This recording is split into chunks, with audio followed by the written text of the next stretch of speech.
Media Israel pada Sabtu 2 Maret 2024 melaporkan mengenai skala kehancuran besar yang telah menimpa pemukiman Yahudi di bagian utara. Hal tersebut merupakan dampak dari serangan Hizbullah selama bulan Februari lalu. Laporan ini menambah daftar kerusakan yang mereka alami selama 3 bulan terakhir akibat gelombang serangan Hizbullah yang terus berlangsung.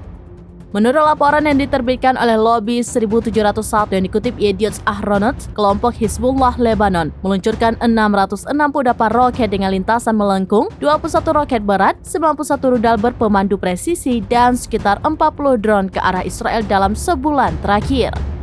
Lebih lanjut, laporan itu menyatakan sekitar 68.000 pemukim telah mengungsi dari rumah mereka di utara sejak 7 Oktober. Terlebih, Israel telah mengubah sebagian wilayah di utara yang mereka duduki menjadi area sabuk keamanan. Artinya, lokasi itu harus dikosongkan karena dianggap sebagai zona merah serangan-serangan Hizbullah. Laporan tersebut menyebutkan bahwa pada Februari sekitar 570 rumah terkena tembakan roket di zona konfrontasi di utara. Laporan tersebut juga menegaskan angka-angka ini belum pernah terjadi sebelumnya, mencerminkan kenyataan yang menantang di mana Israel hingga saat ini telah memutuskan untuk meninggalkan pemukiman di utara, mengubah sebagian wilayah tersebut menjadi sabuk keamanan.